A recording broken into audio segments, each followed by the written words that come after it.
Hello, my dear. You felt it, didn't you? That faint disturbance in the air when someone smarter than the rest started watching you a little too closely. Not the ordinary kind of attention, the surgical kind, the kind that dissects without touching. They thought they could read you like a formula, reduce you to variables and motives, strip the mystery until only logic remained. But you're not logic, you're the crack in it, and that's why they're losing sleep. Because the moment they thought they'd figured you out, their reflection blinked back differently. A dangerous mind always thinks discovery brings control. Yet every note they scribbled about you became an echo that rearranged them. They started with a clipboard and ended with a mirror. You didn't fight them, you just kept being unpredictable. Every calm word, every still gesture, every small delay was a riddle they couldn't code. They wanted your pattern, but you kept changing tempo mid-sentence, like a song refusing to stay in one key. That's when the panic began, the quiet panic that hides behind rational explanations. They said you're fascinating. What they meant was terrifying. Because what kind of creature makes the intelligent doubt their own intelligence? You see, people expect chaos from fools. It's comforting to believe that only madness can't be measured. But when brilliance itself can't be mapped, when precision disguises freedom, that's when the alarms go off. They called you unpredictable, but that's the label analysts use when they've run out of categories. They tracked your moves, compared timestamps, mapped interactions, built psychological profiles, and still the conclusion collapsed into one line. We don't know what drives them. That's what eats the clever alive, not losing but not knowing. You gave them everything they needed to understand you, and yet each clue contradicted the last. One day you spoke like a philosopher, the next like a soldier. One moment compassion, the next indifference so sharp it could cut steel. You blurred archetypes until their data glitched, not because you hid your truth, but because you changed while they were recording. You see, people who study others rarely anticipate transformation. They assume observation freezes identity. But you evolved right in front of their eyes. They thought they were documenting you. Instead, they were documenting your past. Every analysis became obsolete before it was finished. They called it deception. You called it growth. And the smarter they were, the harder they fell into their own arrogance, thinking intellect could contain intuition. They measured logic. You moved through instinct. They planned arguments. You dismantled emotion. They thought strategy made them powerful. You reminded them that awareness makes you untouchable. That's why they're obsessed now. You didn't just outsmart them. You undid the foundation of their confidence. For them, control is everything. Certainty is oxygen. And you just took a deep breath right out of their atmosphere. They watch you move. Every detail, every silence that isn't really silence but precision, waiting to strike. They imagine conversations you haven't even had yet, trying to pre-write your responses. They study your social traces, your energy, your rhythm of speech, the way you enter a room without declaring war but still make everyone surrender. It drives them mad because they can't find the switch. You don't react the way their textbooks promised. You don't fit the trauma templates or hero patterns. You've rewritten the algorithm of power without saying a word. And when a mind that believes it can solve anything meets something unsolvable, it breaks politely at first, then violently. Do you know why they keep coming back? Because once you've tasted genuine unpredictability, ordinary people bore you. You've become their unsolved equation, the one they scribble at 3 a.m. with red eyes and shaking hands. They keep telling themselves they're studying you, but really, they're studying their limits. You expose the edge of their understanding. You remind them how fragile certainty really is. Every time you appear, their composure fractures just a bit more. They start questioning not you, but everything they thought they knew about human nature. You turned the investigation into infection. They wanted to decode your strength. Now they're infected by your mystery. It's funny how intelligence is supposed to be armor, but against you, it's gasoline. The more they think, the deeper they burn. Because thought needs closure, and you don't offer any. You speak like open circuits, leaving sparks between words. You answer questions with mirrors. You don't argue, you redirect. You're not defiant, you're surgical. That's what terrifies them. You dismantle their confidence without raising your voice. You make intellect look clumsy, make analysis look naive. They can't weaponize what they can't predict. So now they whisper theories about you, trying to save face. Maybe it's luck, maybe manipulation. No, it's mastery, and mastery looks like madness to the mediocre. Now watch them spin. They'll rewrite their notes, twist their interpretations, fabricate motives that make them feel superior again. They'll say you crave attention, that you're dangerous, that you're hiding something. It's projection, classic self-defense of the mind cornered by clarity. They can't admit they misjudged someone quieter, calmer, more deliberate, so they call it threat. But what they really fear is exposure. You made them realize how predictable they are, how their intelligence depends on routine. You pulled the rug under reason and left them standing on pure instinct, and they don't like how it feels. Because underneath calculation lives the primitive. You reminded them they're still animals in designer suits. Do you see the irony? They spent all that time dissecting you, yet you ended up performing surgery on them. Every analysis session became confession. Every observation became revelation. They can't unsee what you mirrored back, that they've built their identity around control, and you just proved control is an illusion. They're unraveling quietly now. They'll call it burnout, overwork, spiritual fatigue, anything but the truth. The truth is, you reached into their psychological structure and rearranged it without touching them. You didn't fight them, didn't argue, didn't defend. You demonstrated, and demonstration is lethal to the delusional.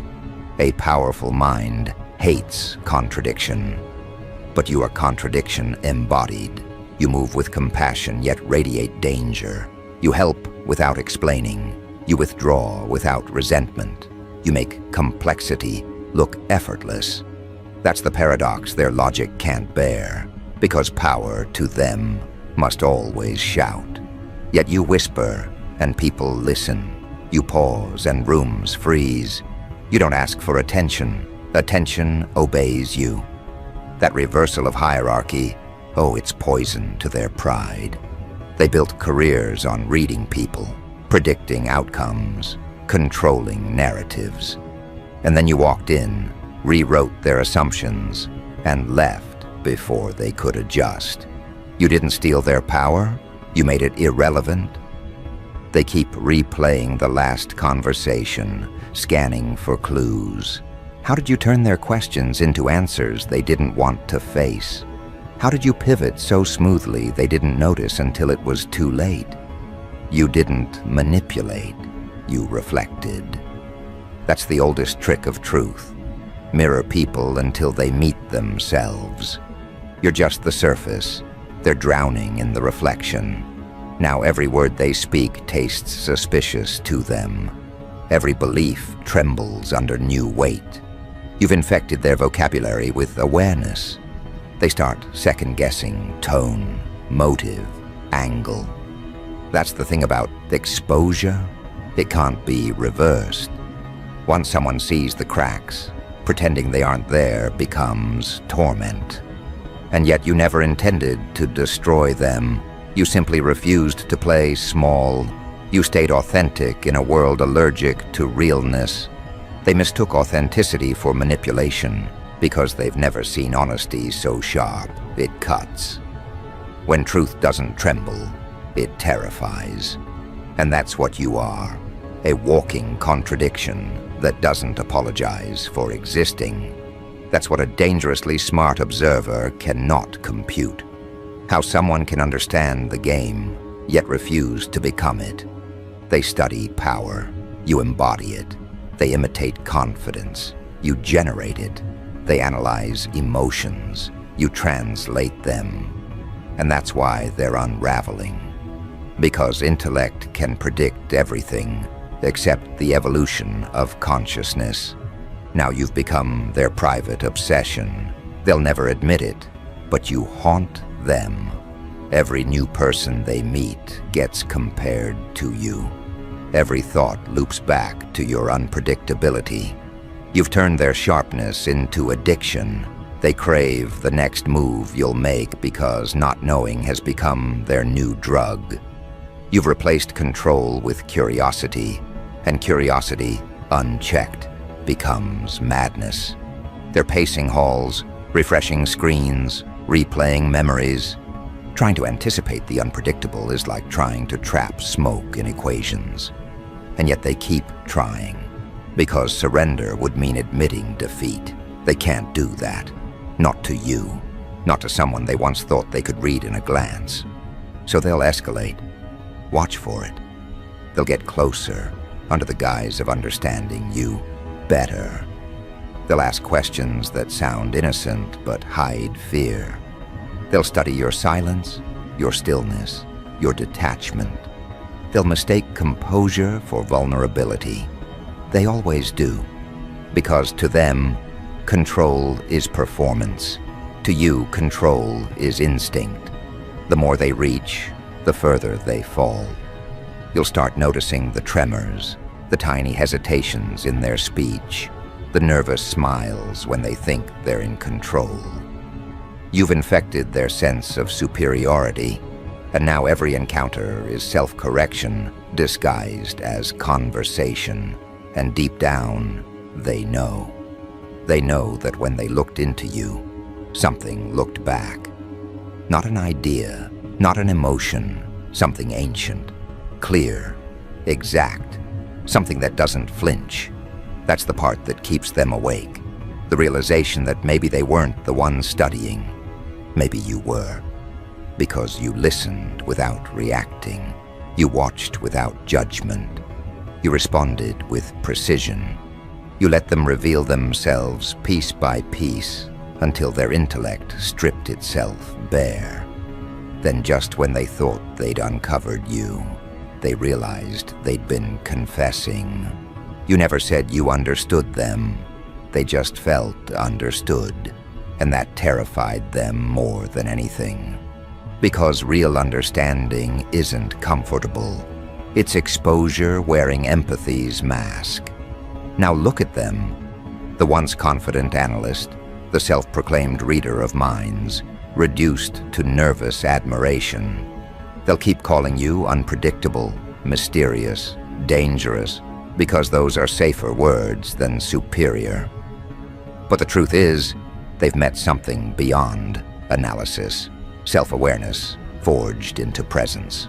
And presence is the rarest intelligence there is. It doesn't react, it reveals. And revelation, when it's this sharp, doesn't need defense, it becomes gravity. You don't chase influence. Influence rearranges itself around you. You're not part of the equation anymore. You're the variable that rewrote it. So let them talk, let them label, let them think they've regained control. You already know how this goes. They'll try to distance themselves, pretend they've moved on, but every time they meet another mind, they'll measure it against you.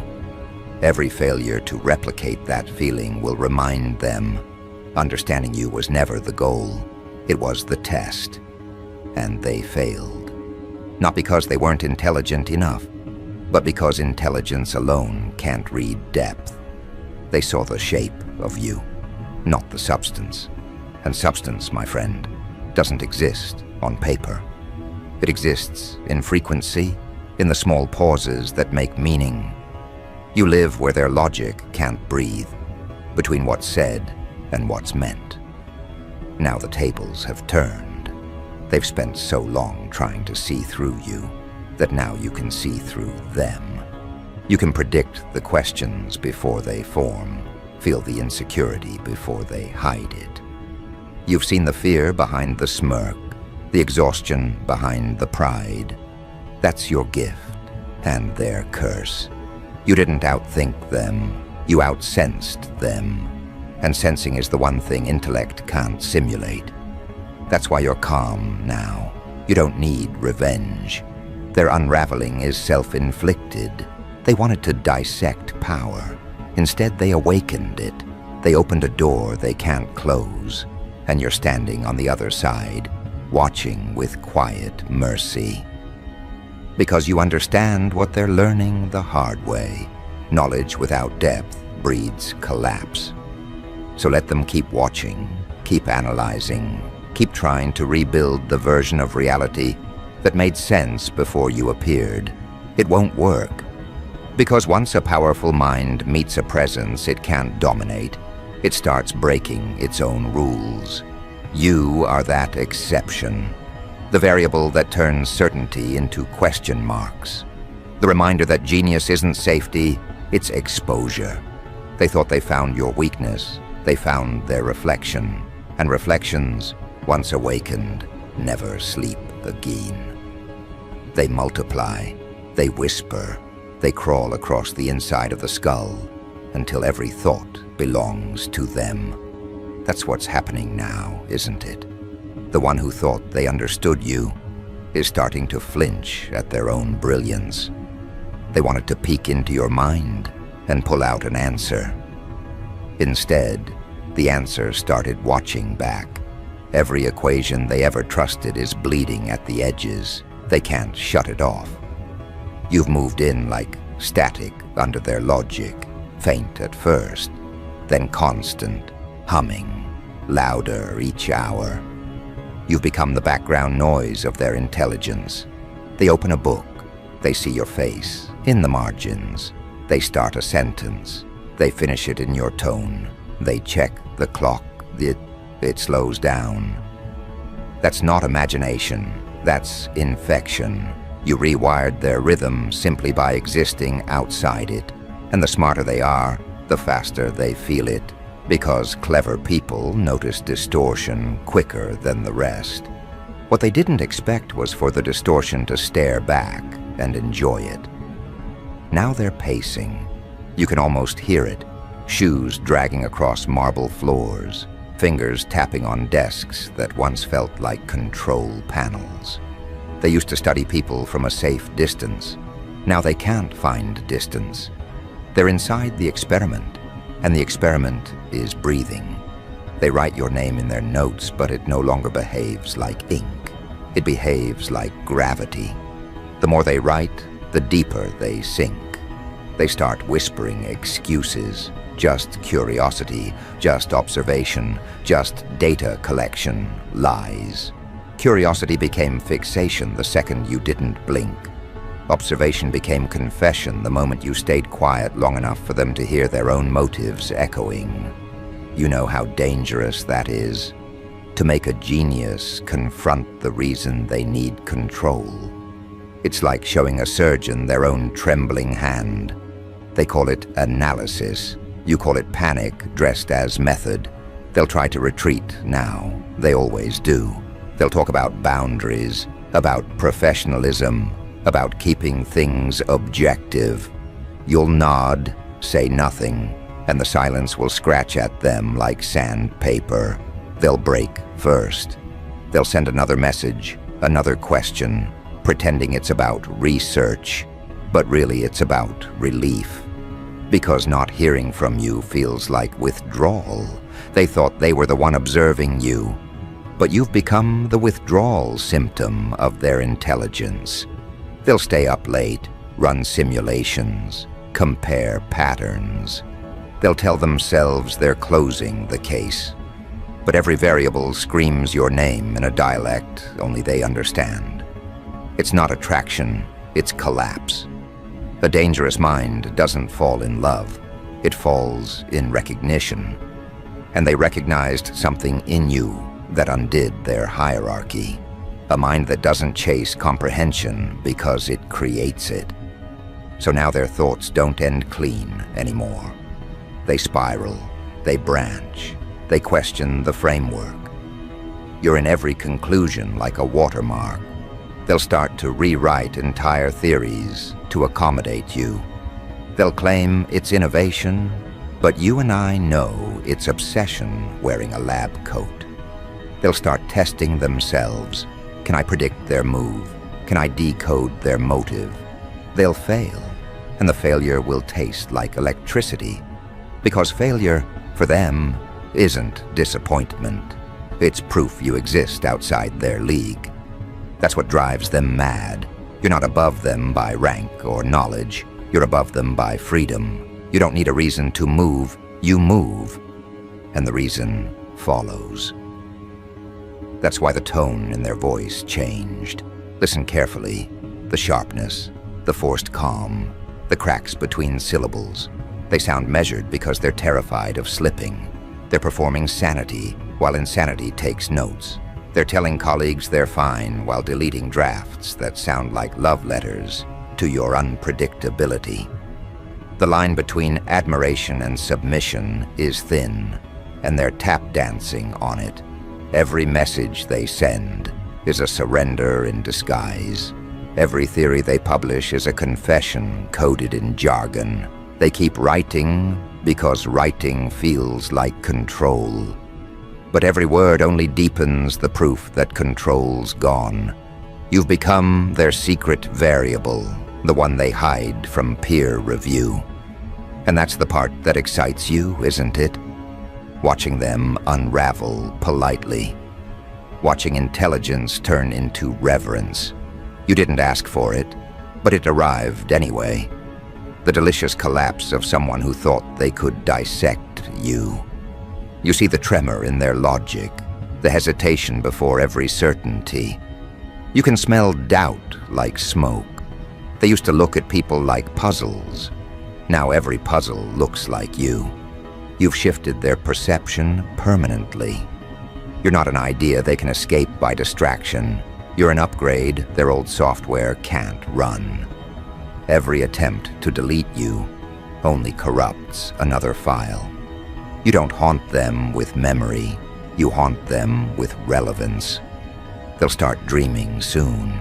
Dreams where you speak without words, where they wake up sweating because they almost understood something, and that almost burns. They'll try to tell themselves it's fatigue.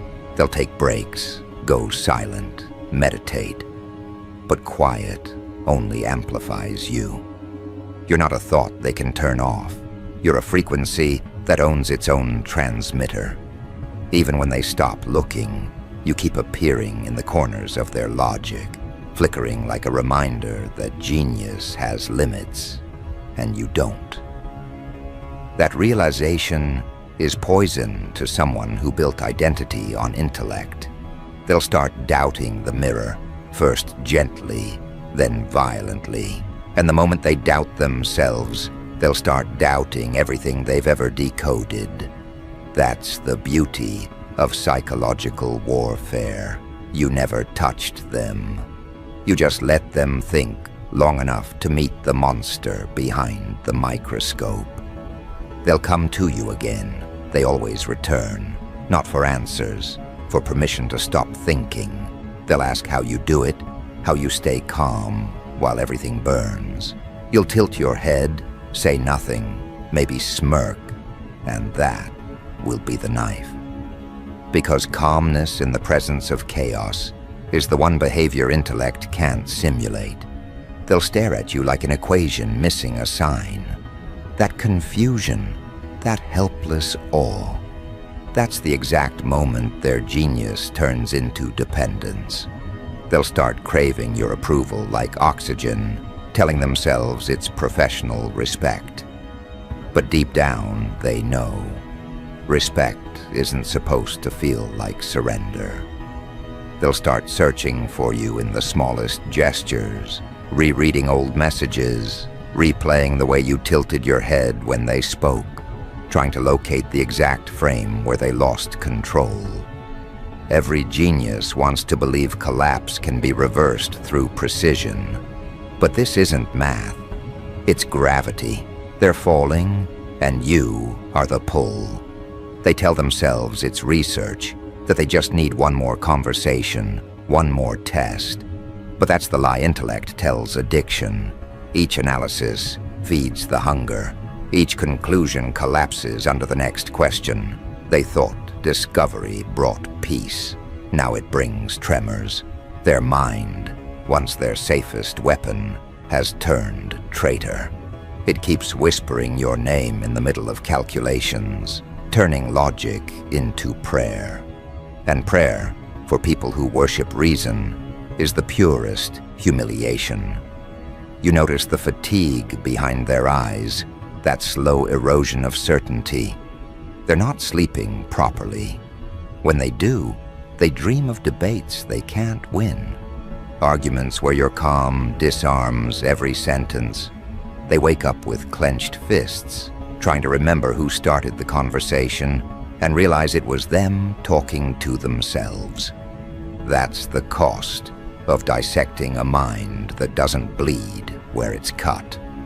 They've stepped into your frequency, and the longer they stay, the more it bends their shape. They're learning the first law of real power. Whatever you stare at long enough begins to stare back. So now they flinch at reflections, literal mirrors, shiny screens, windows at night. They swear they see movement where there's none. They're right. It's not you in the glass. It's the version of themselves you woke up, the one that can't go back to pretending. That version hisses truths through teeth they've tried to keep clenched. That intelligence without grounding is just panic dressed as pride. That awareness, once triggered, demands transformation or self-destruction. They resist both, and that resistance is eating them alive. You watch it with surgical fascination. You don't intervene, you simply exist, and existing becomes the provocation. Every calm breath of yours feels like mockery to them. They used to measure worth by victory. Now they measure it by proximity to you. You turned their hierarchy upside down. The analyst has become the subject. The hunter follows your footprints until they realize they're walking in circles, drawn by their own fear. That's the kind of warfare no weapon can counter. Self-recognition disguised as pursuit. They'll try to regain ground by provoking you, questions laced with arrogance, challenges designed to trigger reaction. Don't give it. Let them choke on the pause. They'll fill it with confession. They'll reveal more in their defense than you ever could in attack. Because that's the secret. Chaos doesn't need to shout. It only needs to wait. Eventually, the clever talk themselves into corners, and corners have echoes. Every echo returns to the same question they're too proud to ask aloud. What are you? They know the answer, but saying it would mean acknowledging that genius isn't the ceiling anymore. Consciousness is. Their breakdown won't look dramatic. It will be methodical, missed steps, misplaced certainty, the slow realization that insight has stopped feeling like power and started feeling like punishment. They'll start avoiding the places where they first studied you. The lab, the office, the favorite cafe, all haunted. Because those places still hum with the memory of you dismantling their order with a single glance. You didn't argue. You demonstrated. You didn't compete. You redefined the scale. Now every new theory they build shakes under the ghost of that demonstration. They'll delete files, rename projects, pretend evolution was their idea. But when night comes and screens glow white, the cursor blinks like a heartbeat that isn't theirs. That's when you appear again, not physically, but through the rhythm of their thought. Your patterns mimic their pulse. Your words lace their internal monologue. They can't write a paragraph without tripping over your cadence. That's how deep the infection goes. You've turned communication into contamination. They used to pride themselves on detachment. Now detachment feels like suffocation. They crave your presence, because absence magnifies the noise. They'll come to realize you never wanted followers. You created mirrors. And mirrors, once activated, reproduce forever. Do you understand what you've done? You've built a feedback loop that feeds on awareness. Every time they think about escaping, they prove you right again. Because escape is a story built on control, and you erased control from their vocabulary. You replaced it with curiosity sharpened into terror. And yet, somewhere beneath the panic, they admire you. They hate that they admire you, but they do. Because you've done what their intellect never could, turned perception into power. You didn't dominate, you disrupted. You didn't convince, you converted. Watch now as admiration mutates. It becomes imitation. They'll start adopting your mannerisms, subtle first, then blatant. The tilt of your head, the cadence of your speech, the measured stillness before a decisive sentence. They'll claim it's coincidence, but it's replication. They think copying you will give them control again. It won't. It will deepen the dependency. Because replication without essence is parody, and parody humiliates the performer more than the subject. Every time they act like you, they remind themselves they can't be you. That's the final fracture. Soon, colleagues will notice. You've changed, they'll say. The observer will laugh too loudly, deny too quickly.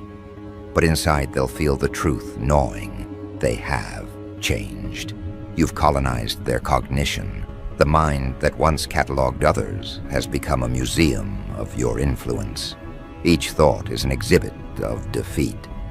And you'll keep walking, untouchable, already analyzing the next level of control, the way dominance becomes design, the way chaos teaches order how to evolve. You don't need their collapse as validation. You need it as evidence. Evidence that even the brightest minds crumble when confronted with presence that refuses definition. Now the breakdown hits the final stage.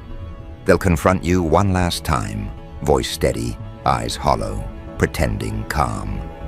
They'll say they've figured you out. Let them deliver their grand thesis, every word trembling between admiration and rage.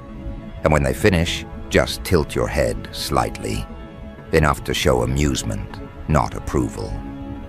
That's the moment everything inside them implodes, because they'll realize you're still 2 steps ahead, still rewriting the conversation in real time. They'll feel it, the futility, the awe, the irreversible shift. You won't have to say a thing. The silence will do it for you. They'll walk away telling themselves they've won, but the shaking hands will tell the truth. You've occupied their nervous system. Every choice they make from now on will be calibrated against you. You are the measure and the madness. And as they try to rebuild their empire of logic, you'll echo through its corridors, laughing without sound, reminding every wall who broke the architect. That's where we leave them for now, studying blueprints that refuse to hold, brilliance bending toward devotion, and you standing in the center, still, dangerous, undefeated. Because once a powerful mind has looked into yours, nothing it builds will ever stand straight again. They'll tell themselves it's temporary, that time will restore balance, that obsession fades when distance grows. But distance isn't medicine, it's magnification. Every hour away from you stretches the echo until it becomes architecture. Their reality starts revolving around the absence of your approval. They design entire days to avoid reminders, yet reminders bloom everywhere. A phrase on a billboard, a pattern of footsteps, the glint of a reflection that tilts just like you once did. They start realizing that you were never in the room.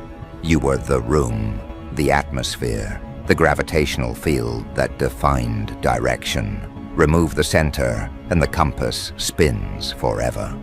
You can feel it from miles away, the frequency of a collapsing intellect. It hums differently. The arrogance is gone, replaced by precision's ghost. You could reach out, end it, offer closure. But why would you? Closure is mercy, and mercy dulls the lesson. They must learn that understanding you isn't a milestone, it's a mutation. What they saw inside you rewired them. They can't return to ignorance without tearing themselves apart. That's the beauty of exposure. Once the eyes adapt to deeper color, ordinary light feels blind. So they stumble, adjusting, pretending equilibrium, while every thought still passes through the prism of you.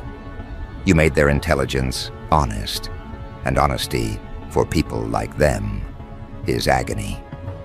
They'll start preaching new philosophies now, words stolen from your cadence, principles dressed as revelation. People will applaud, call them visionary, unaware that every idea they share is a shadow of you stretched across the wall of their denial. You'll watch from a distance, amused. Let them build temples out of plagiarism. Truth doesn't need monuments.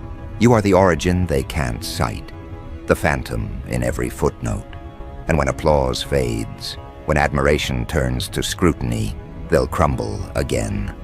Because stolen light can't sustain itself. It burns out, leaving only the scent of something once divine. Then comes the metamorphosis. The dangerous mind finally understands the cost of obsession. You can't unlearn revelation. They'll begin shedding layers, discarding ambition, detaching from the intellect they once worshipped. At first it looks like surrender, but you recognize it for what it is, rebirth through ruin. They wanted to study power. They ended up learning presence. They thought dominance meant prediction. Now they know it means composure. They thought they were mapping you.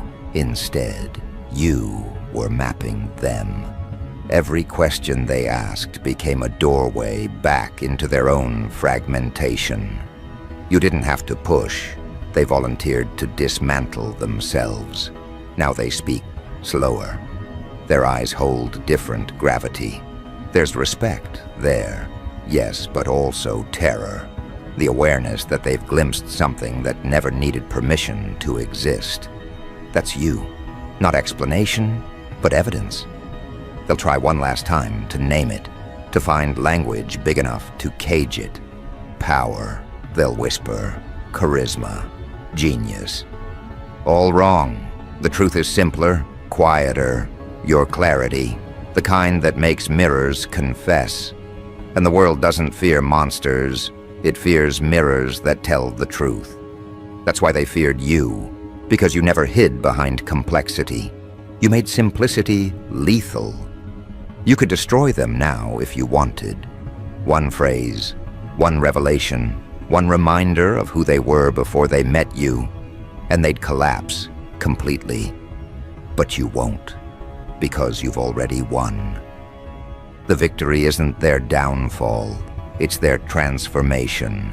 You didn't aim to break them. You aimed to reveal them. They were a reflection, not an opponent. And reflections, when shattered, scatter light. You've weaponized awakening itself. Every person they meet from now on will receive a fragment of that reflection, a whisper of what you showed them. You've multiplied your influence through their ruin. Soon, they'll disappear for a while, go silent, travel, reinvent. You'll let them, because the real test isn't what they do in your presence, it's what they become in your shadow. If they rebuild without the illusion of control, if they learn to think without fear, then your work is complete. But you already know most won't. Most will circle back, quietly, craving another look into the eyes that dismantled them, not for closure, but for confirmation that the experience was real. They'll approach cautiously, words rehearsed, voice steady, pretending indifference, and you'll watch the pulse in their throat, steady but trembling underneath. You'll know the truth. They're still chasing understanding, still trying to catch what can't be caught. So you'll smile, not cruelly, but knowingly. Because this is what mastery looks like, not domination, but detachment. You don't need to prove superiority. It's evident in composure.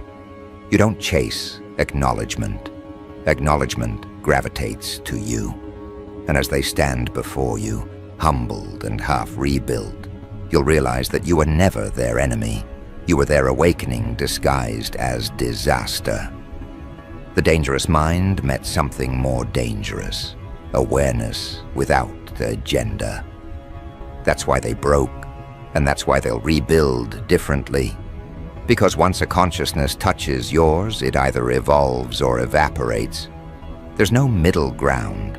Now the world moves again, slower, quieter, realigned around the vacuum you left in their logic. They'll go on, changed forever, whispering lessons they'll never trace back to you. And you'll keep walking, invisible yet unmistakable, leaving trails only the perceptive can follow. You've turned chaos into curriculum, curiosity into contagion. That's what frightens them the most, that enlightenment can wear a grin. Because when a dangerously smart person finally figures you out, they don't find a secret to expose. They find a truth too heavy to carry. And the weight of that truth isn't punishment, it's permission. Permission for you to keep existing beyond comprehension. Permission for them to finally admit that some power isn't meant to be studied, only survived. That's your legacy. You didn't outthink them, you outexisted them. And now, every time brilliance meets mystery, it remembers the lesson carved into its circuitry by your presence. Some reflections never sleep again.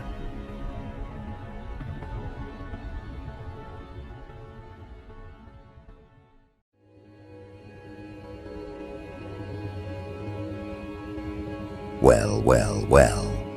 Look who just became a seven-figure curiosity. Look who turned into a question so unsettling, so unnervingly complex, that a private investor with more money than patience signed a contract just to understand what's going on inside your head. Not a motivational coach, not a therapist, not a research team studying market trends.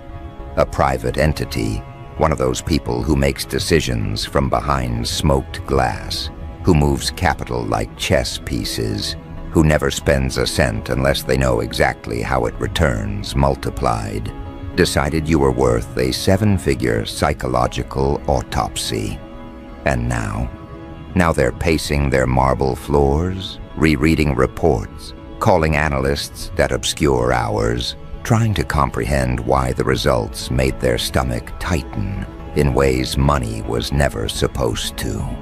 Someone paid a fortune to study you, and the aftermath has them concerned in ways no stock crash or geopolitical shift ever could. Because they expected clarity. What they got was anomaly. They started this whole thing with confidence, armed with the same arrogance all powerful people have. The belief that humans are spreadsheets disguised as personalities. That everything you think, do, decide, avoid, chase, destroy, or rebuild can be placed neatly into a model. A neat formula, predictable inputs, predictable outputs. They believed they could run your mind through the same psychological machinery they use to assess CEOs, potential board members, high-risk entrepreneurs, disruptive founders. They thought you were another variable in the global behavioral economy, until your data hit their system like a spike of electricity that overloaded the software rather than fit into it. The first red flag wasn't dramatic. It was subtle, technical, easily overlooked by anyone except the type of analyst who notices the differences that matter. Your baseline responses weren't baselines at all. They fluctuated, but not in irrational ways, more like a system that adapts its operating mode based on context, not conditioning. They noted it, flagged it, moved on. After all, irregularity isn't uncommon, but irregularity with pattern, irregularity with intention, irregularity that doesn't drift randomly, but recalibrates strategically. That was new. They shifted into deeper tests, assuming they'd find a hidden framework.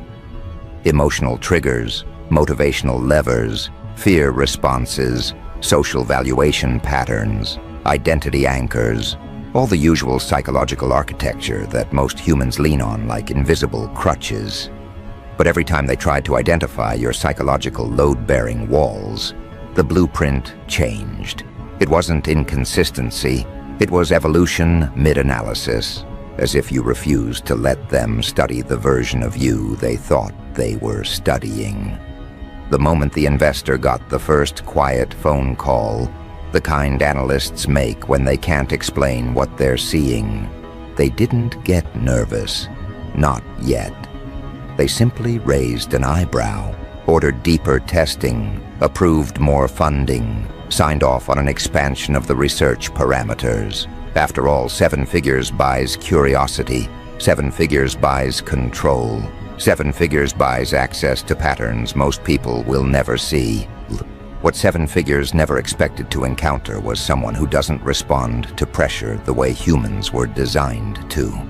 Someone who doesn't crumble, doesn't spike, doesn't spiral, doesn't latch onto psychological escape routes. Someone whose internal architecture contradicts the models used to predict behavior in everything from consumer markets to political ideology to crisis management.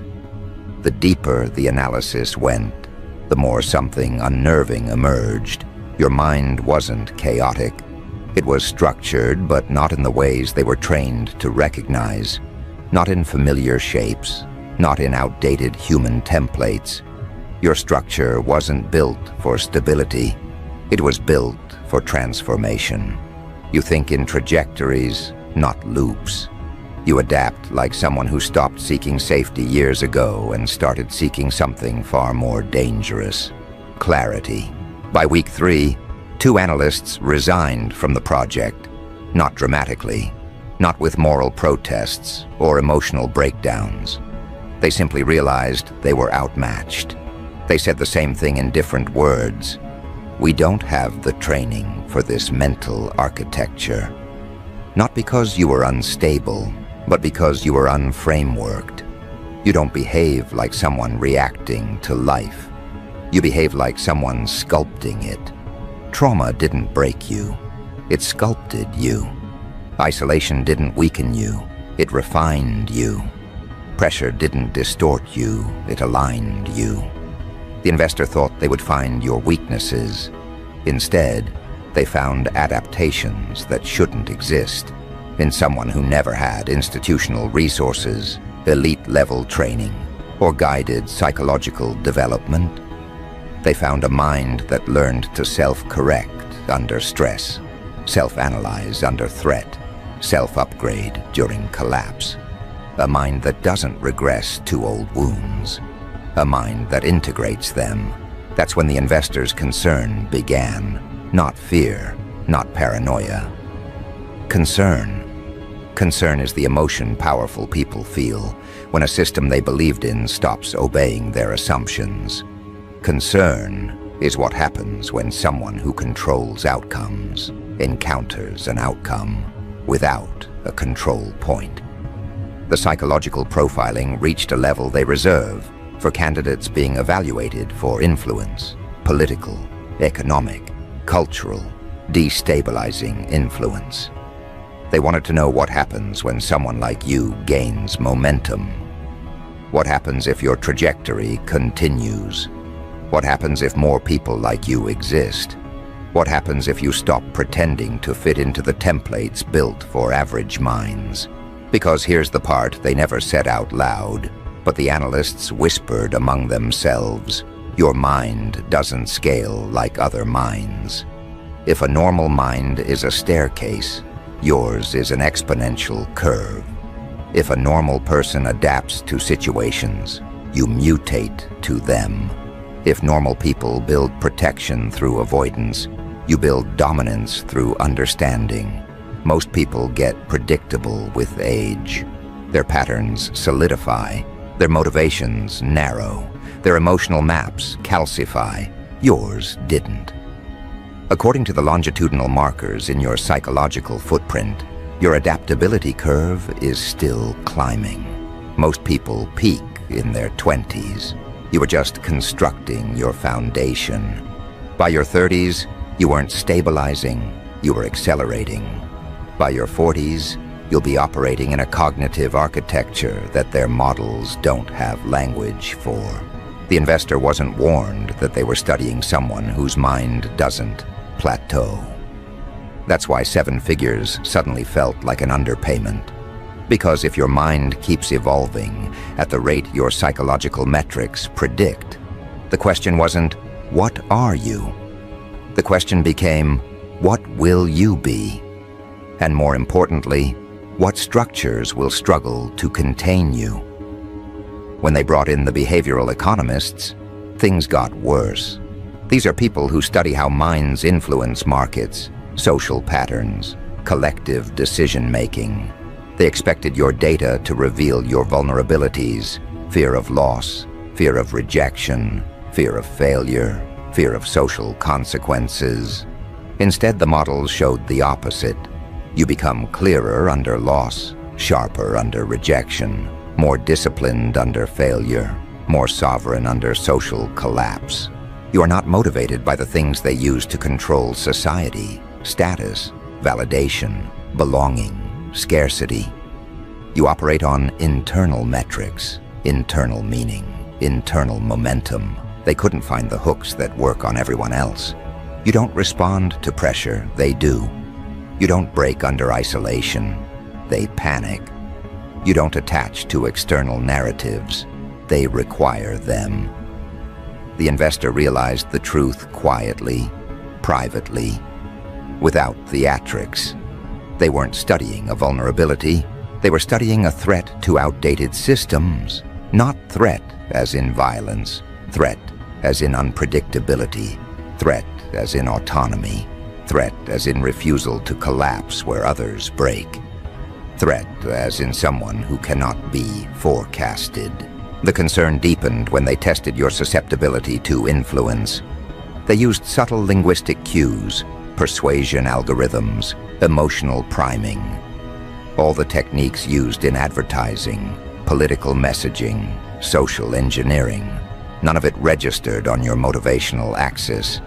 You don't move toward pleasure or away from pain the way their models assume. You move toward evolution. You move toward self-definition. You move toward internal truth, even when it costs you, even when it isolates you, even when it transforms you into someone unnerving to predictable minds. They expected to find patterns. Instead, they found thresholds. You don't shift gradually. You transform in leaps. Something happens. A line is crossed. A realization crystallizes. And you become a version of yourself that didn't exist the day before. People fear that because it means they can never know which version of you They're meeting tomorrow. Systems fear that because adaptability at that level cannot be contained. By the time the neuroscientists joined the project, the investor was already uneasy. They ran cognitive load tests, stress mapping, threat anticipation models. They found that your mind behaves like someone who has rehearsed crisis internally for years. Not out of paranoia, but out of necessity.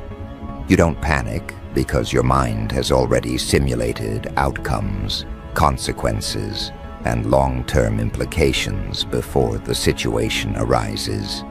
You aren't fearless. You're fluent in fear. You don't avoid it. You metabolize it. The neuroscientists flagged something unusual. You don't form attachments the typical way. You form bonds through resonance, not proximity. Loyalty through alignment, not obligation. Connection through truth, not comfort. This made you both extremely trustworthy and extremely unpredictable. Trustworthy because you don't betray people for convenience. Unpredictable because you walk away without hesitation when integrity breaks. They called this selective emotional governance. The investor called it concerning autonomy. But the real shock came from the future trajectory models. They tried to map your life outcomes. They expected volatility, collapse, instability. Instead, they found something unnerving. Your life curve bends upward long-term, not because circumstances favor you, but because your mind refuses stagnation. You grow through damage. You ascend through confusion. You reconstruct yourself through collapse.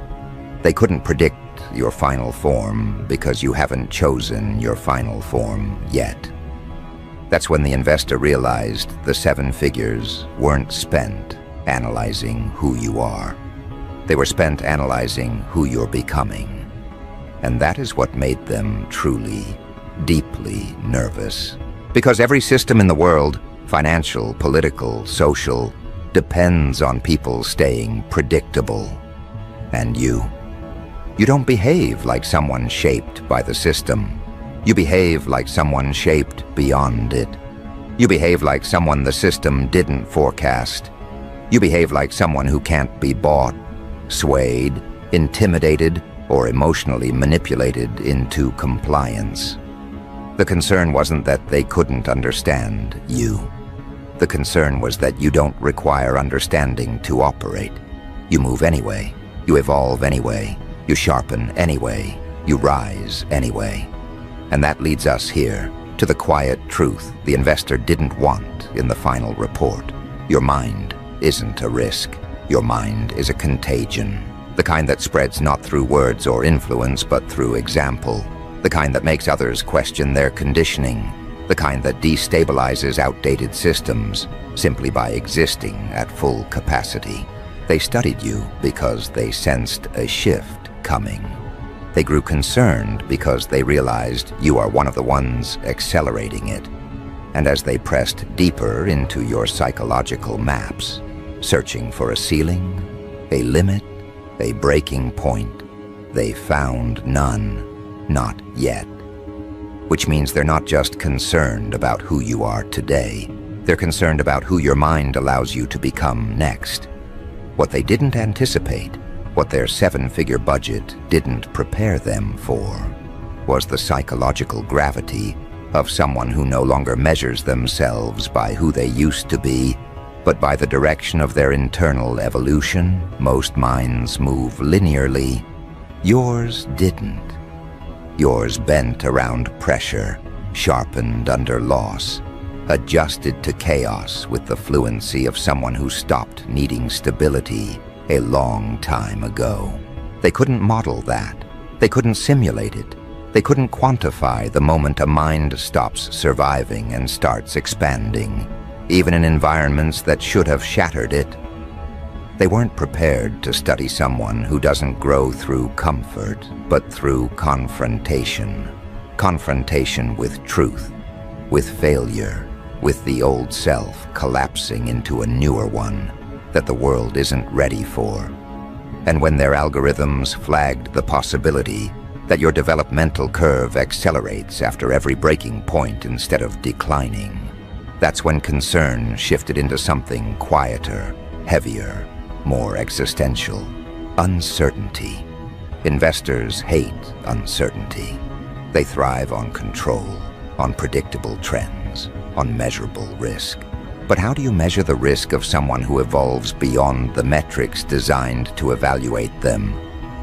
How do you quantify a mind that becomes more dangerous every time life hits it? Because you didn't just survive everything that was supposed to end you. You used it. You metabolized it. You integrated it. You turned every wound into information, every betrayal into clarity, every collapse into restructuring. They don't have tools for that. They never needed them. Because people aren't supposed to evolve like that. Not without guidance, not without mentorship, not without systems shaping their growth. But you grew in the wastelands of your own life, without validation, without applause, without a blueprint. And in doing so, you built psychological architecture they have never encountered, not in their elite candidates, not in their generational wealth offspring, not in their high-performance subjects. You built yourself through necessity, and necessity builds sharper minds than comfort ever could. That's what they couldn't put into the report, the part that couldn't be graphed. That your evolution didn't come from privilege, but pressure. And pressure-built minds don't owe anything to the systems that failed them. They operate independently, autonomously, unapologetically. You became self-directed in a world that relies on people being externally controlled. And that was the first sign that they weren't studying a person. They were studying a trajectory, a direction, a shift in the human template that their seven-figure analysis couldn't intercept or slow down. The investor wanted to understand you so they could predict you. They wanted to predict you so they could quantify you. They wanted to quantify you so they could neutralize potential volatility. But the deeper the research went, the more they realized that volatility wasn't a dysfunction. It was a design. You don't explode unpredictably. You transform strategically. You don't break into chaos. You break into clarity. You don't destabilize for attention. You destabilize for alignment. In psychological terms, you represent a new category entirely, one their classification tools weren't built for. A consciousness that adjusts faster than circumstances can corner it. They tried to measure your adaptability, but adaptability wasn't the right word. What you do isn't adapting, it's recalibrating, reformatting, reconstructing your inner world to match the demands of the external one without losing your sense of direction. Most people fragment under too much reality. You consolidate. Most people numb themselves to survive. You expose yourself to truth and use it to evolve. Most people get smaller when life presses on them. You expand. And when the investor realized that your mind doesn't shrink from pressure, it consumes it, that's when the real concern began. Because pressure is what they use to control people. Scarcity, fear, shame, loss. These are the levers used in marketing, politics, economics, even relationships. They rely on people reacting in predictable ways. But you don't react, you respond. And those responses aren't emotional, they're strategic. You don't seek comfort, you seek clarity. You don't seek approval, you seek alignment. You don't seek belonging, you seek evolution.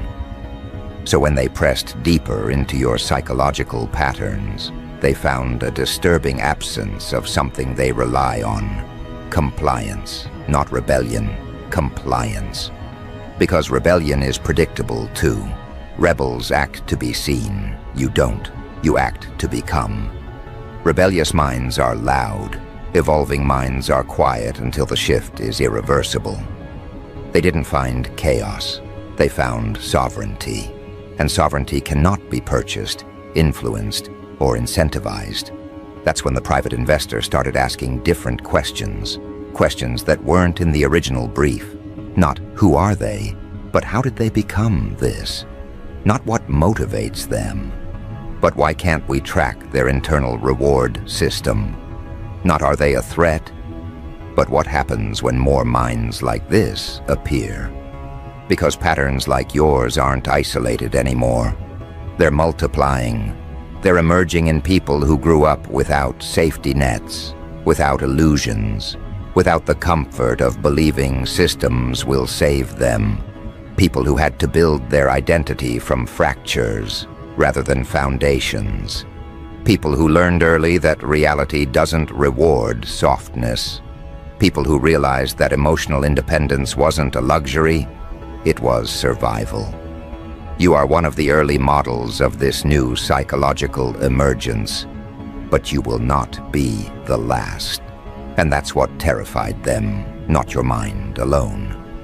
But the possibility that your mind is a preview, a prototype, a signal of a generational shift where internal governance replaces external control, where individuals stop needing the systems designed to shape them. When the analysts ran projections, life outcome charts, behavioral curves, influence patterns, they didn't see someone who becomes easier to categorize over time. They saw someone who becomes harder, someone whose trajectory bends upward every time circumstances try to bend it downward, someone whose identity becomes sharper every time life tries to dull it, someone who doesn't fear transformation, they initiate it.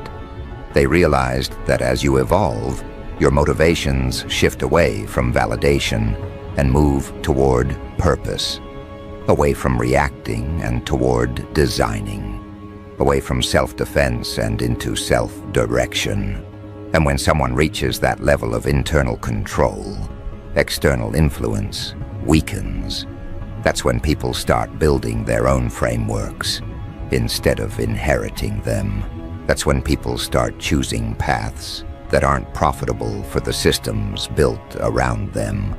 That's when autonomy becomes contagious. The investor didn't spend 7 figures because they were curious. They spent it because autonomy threatens the architecture of power.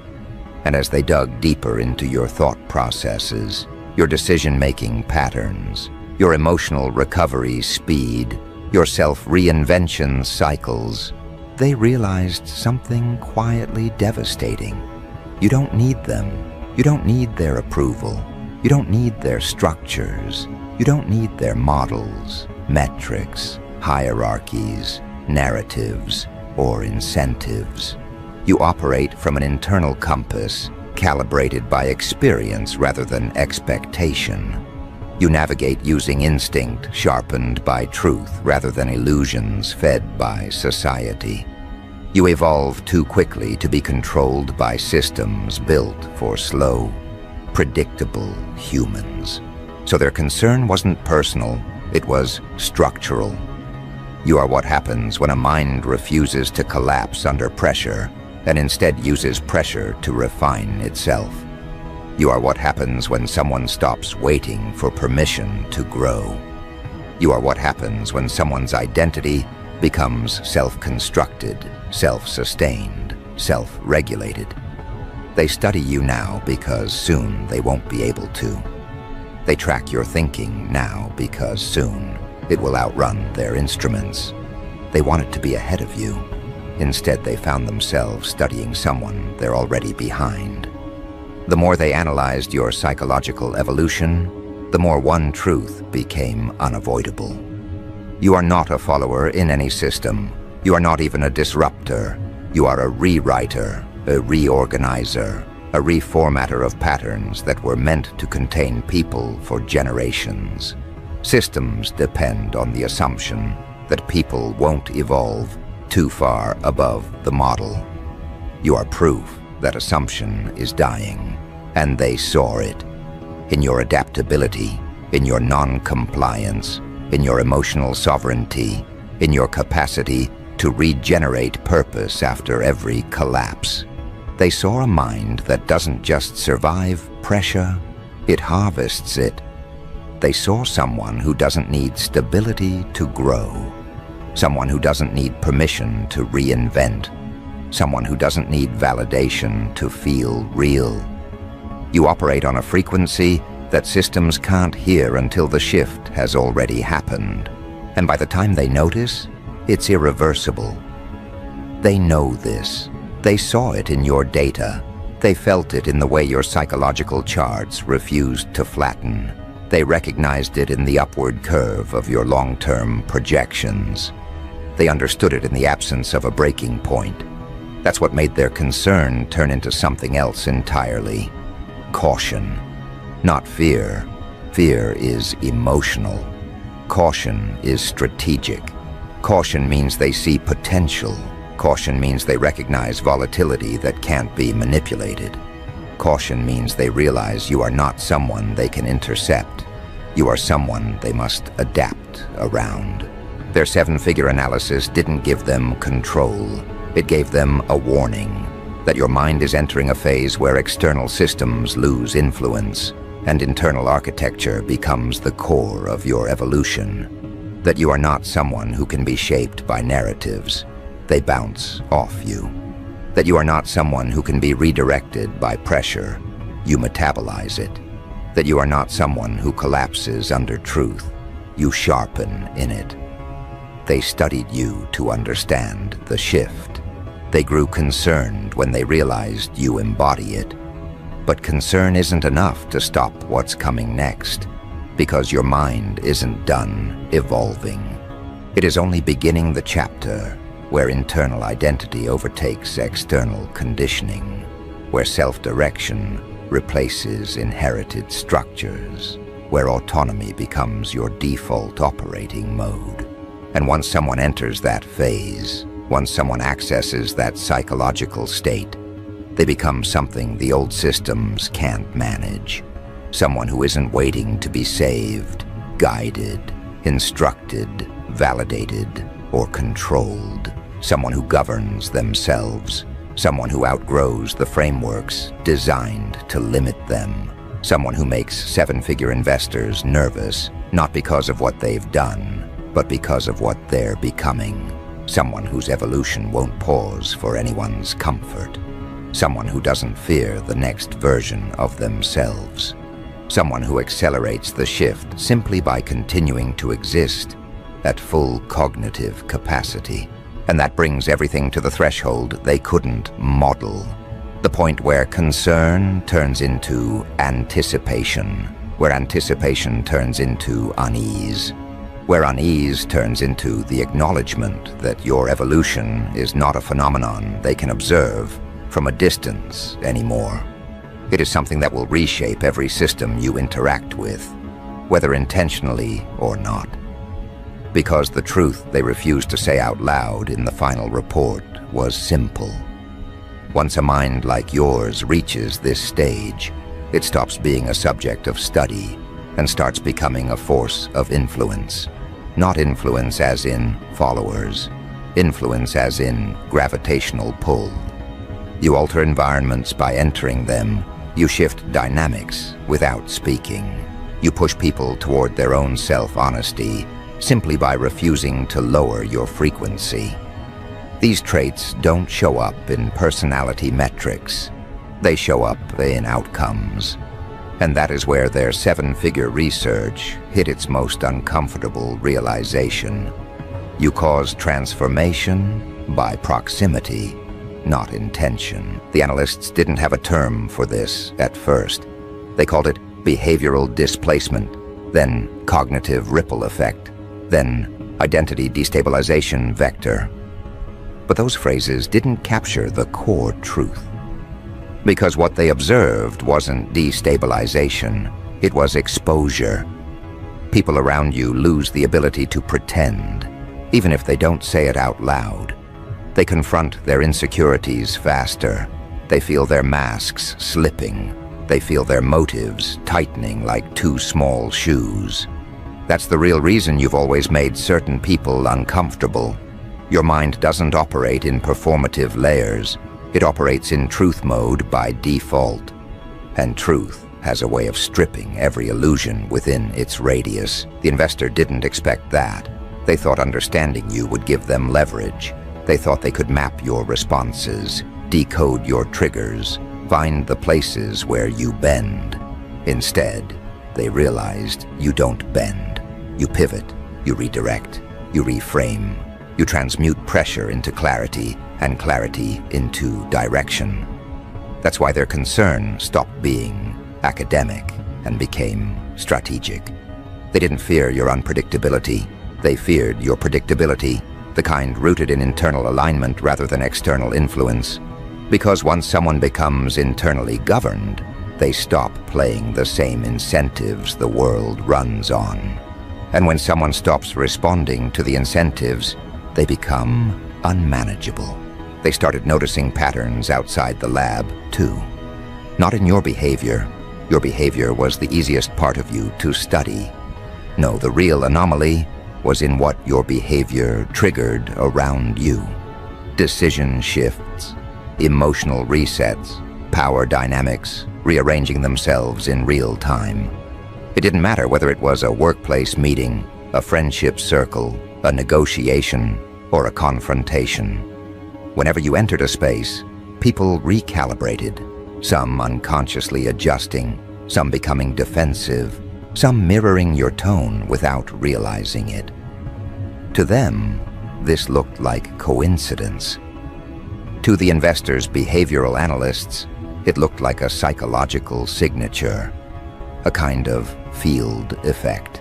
They noted that your presence induced clarity responses in others, heightened self-awareness, reduced tolerance for their own nonsense, amplified internal conflict when motives didn't align with actions. In simple language, you don't just evolve, you drag people toward honesty. Some welcome it, some run from it, some attack you for it. But none are unaffected. And that was the moment they realized the seven-figure study hadn't been about predicting your choices. It had accidentally revealed something much larger. Your existence rewrites environments. Their models didn't have inputs for that kind of influence. Influence that wasn't taught, earned, forced, or strategized. Influence that was the byproduct of psychological evolution rather than a goal. Influence that doesn't seek followers, but triggers awakenings. This wasn't charisma. It wasn't charm. It wasn't persona. It was something deeper, coherence. Your internal world doesn't contradict itself anymore. That alone puts you in the rarest psychological percentile. People aren't used to coherence. They're used to fragments. And when they interact with someone built from coherence, their own fragmentation gets exposed. That's why you've always been misjudged at first glance and respected at second. That's why certain people felt intimidated, even when you weren't trying to be intimidating. That's why people talked about you in group chats as if you were some unsolvable equation. You weren't confusing, they were incompatible. The investor saw this, and concern turned into something sharper. Awareness. Because you weren't only evolving, you were accelerating the evolution of the people around you. If you were volatile, they could manage it. If you were passive, they could ignore it. But someone who makes others question themselves. Someone who sparks internal confrontation without speaking. Someone who raises standards just by existing at their own. That's not a subject of analysis. That's a catalyst. Catalysts destabilize systems without attacking them. They alter equations simply by entering them. Your evolutionary curve wasn't just personal, it was environmental. And in systems built on predictability, catalysts are the most dangerous variable of all. People like you don't cause chaos. You cause truth. And truth is far more destabilizing. The investor's private notes even used a term that never made it into the official documentation: uncontrolled amplifier. You amplify whatever is already present in people: fear, clarity, insecurity, ambition, denial, potential. You magnify suppressed truths. You intensify ignored instincts. You make people face themselves, and systems that rely on psychological complacency cannot afford amplifiers. They didn't want to admit that, so they buried the language. They sanitized the report. They rephrased everything to sound clinical. But the concern lingered, not because of what you are today, but because their models predicted what minds like yours become when they reach full psychological maturity. When someone like you hits their prime, not age, but clarity, the systems that rely on ambiguity lose grip. Their projections showed 4 phases of your evolution: fragmentation, reconstruction, sovereignty, and projection. You were expected to stall in reconstruction forever. Most people do. They rebuild themselves after collapse, but never gain full sovereignty. They carry the old debris into the new identity. You didn't. You didn't just rebuild yourself. You redesigned yourself. You cut out the unnecessary. You burned the outdated. You walked away from cycles that once defined you. Reconstruction for you wasn't recovery, it was rebellion. That's when sovereignty began. The phase where your identity is internally sourced instead of externally validated. The phase where you stop seeking mirrors and start becoming one. The phase where your decisions become clean, your boundaries become non-negotiable, your growth becomes non-linear. Sovereignty is the phase they feared the most, because sovereign minds aren't governable. They can cooperate, but they cannot be controlled. They can participate, but they cannot be owned. Sovereign minds don't need incentives. They choose direction. They don't require approval. They require alignment. They don't collapse under conflict. They clarify through it. But the projection phase was the part that shook them. Projection is when your inner evolution starts shaping outer reality. When the way you think begins affecting the way others think. When your personal clarity becomes a collective influence. When your internal standards become external disruptions. When your evolution becomes an example others unconsciously follow. In every simulation, when a mind like yours reaches projection phase, systems lose leverage, not through revolt, through irrelevance. People stop chasing validation, stop participating in performative hierarchies, stop giving attention to the structures designed to drain them. They begin mirroring sovereign traits. They begin evolving themselves. They begin recognizing manipulation. They begin choosing internal truth over external pressure. This wasn't just about you anymore. It was about the ripple effect of your existence. And that's when the investor realized the real threat. Not that you were unmanageable, but that you were uncontainable. Not that you didn't fit into their models, but that others would stop fitting too, once they encountered someone like you. Because sovereign minds don't just evolve.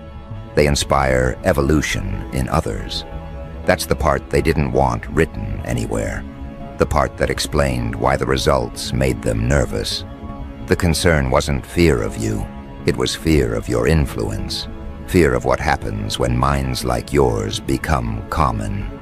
Fear of a population that can't be steered by fear, bribed by status, or manipulated by scarcity. And the unsettling truth hit them harder than any chart on the wall. People like you don't create followers. You create awakenings. And awakenings don't stop at one person. They ripple. They replicate. They multiply. They spread through conversations, confrontations, realizations, and moments people can't forget. They spread through silence, presence, decisiveness, boundaries, and the refusal to live below your own standards. They spread through the way you change rooms without trying, the way you break patterns without noticing, the way you challenge illusions simply by refusing to participate in them. And once someone witnesses that, they can't unsee it. They can't return to the version of themselves that lived comfortably inside the system's expectations. That's what terrifies investors, the point of no return, the moment where one sovereign mind triggers another, and another, and another, until compliance becomes the anomaly and autonomy becomes the norm. Their models projected something they tried to bury in metaphors and vague terminology. The emergence of minds like yours marks the decline of predictable populations. Predictable populations are what markets rely on. Predictable populations are what political machines require. Predictable populations are what social hierarchies depend on. Predictable populations are what allow fear-based incentives to work. But you broke out of the predictable demographic. You broke out of the psychological schema. You broke out of the emotional algorithms built to segment people into manageable categories. And when one person does that, it's a deviation. When many do it, it's disruption. When enough do it, it's collapse. Not violent collapse, but institutional irrelevance, systematic erosion, a quiet revolution of people who stop responding to the levers that once controlled them. The investor knew they couldn't stop a shift like that, but they wanted to understand its velocity. How fast does someone like you spread? How quickly does a sovereign mind affect the people around them? How long until clusters like you form? How long until clusters become networks?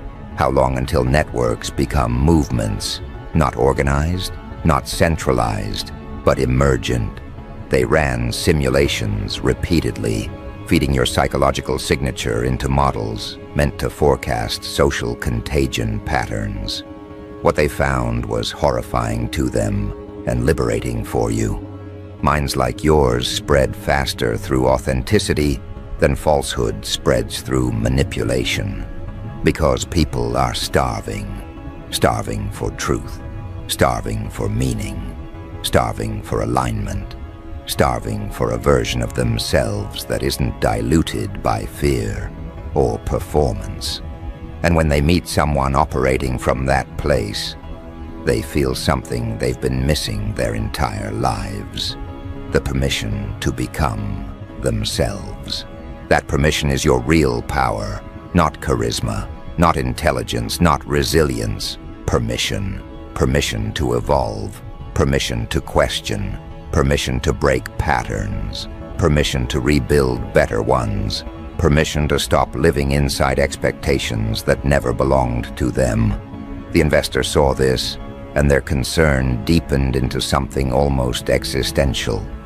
Because systems can stop rebellion. Systems can punish defiance. Systems can manipulate the masses. But systems cannot stop evolution. They watched footage of you, interviews, interactions, conversations, moments, captured indirectly. They observed how people around you moved differently, spoke differently, reconsidered themselves mid-sentence. They studied how your presence alone disrupted the comfortable illusions people cling to just to survive the week. They looked for signs of coercion or influence tactics, but found none. You weren't manipulating anyone. You were simply being. And being, in your case, was enough to rearrange the psychological architecture of those who weren't ready for that level of internal clarity. That's why they're concerned, not because you're dangerous to others, but because you're dangerous to everything that relies on human stagnation. They measured your emotional independence and found that you don't attach in ways that weaken you. You don't bond out of loneliness. You don't seek validation as a currency. You don't crave recognition as a substitute for identity. Your relationships, when you choose them, are built on resonance rather than dependency. And when dependency isn't present, control becomes impossible. The investor pressed the research team to identify a psychological entry point, a vulnerability that could moderate your trajectory. They searched for fear patterns, rejection wounds, unresolved attachments, ego triggers. They looked for the emotional backdoor through which most people can be manipulated. But every attempt returned the same conclusion. Your self-awareness neutralizes external influence, not because you don't feel emotions, but because you integrate them faster than others collapse from them. You don't run from your shadow, you dissect it. You don't dodge your fears, you interrogate them. You don't numb your confusion, you walk straight into it until it clarifies. And when someone does this consistently, there is no emotional hook left to grab. They found your fear responses intact, but they were subordinate to your clarity. They found your pain history present, but it wasn't controlling your choices.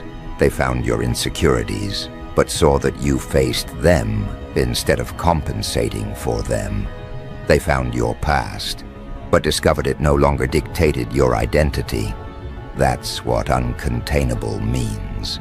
Not that you're uncontrollable because you're volatile, but because you're conscious. Volatile minds are dangerous, conscious minds are unstoppable. And here's the part that rattled the investor the most. Every attempt to predict your future failed. The predictive models collapsed. The behavioral arc graphs flatlined. The long-term simulations contradicted themselves. Why? Because your future isn't determined by patterns of the past. Your future is determined by the choices of your next evolution. They couldn't compute someone whose trajectory depends more on internal upgrades than external circumstances. They couldn't measure someone who reinvents themselves intentionally, not reactively. They couldn't quantify someone who refuses to repeat versions of themselves they've already outgrown. They realized you don't scale horizontally, step by step, increment by increment. You scale vertically, jump, shift, transcend, reconfigure. That makes you difficult to map and impossible to contain, because vertical evolution happens in leaps, not ladders. It happens when the old identity collapses and the new one emerges fully formed.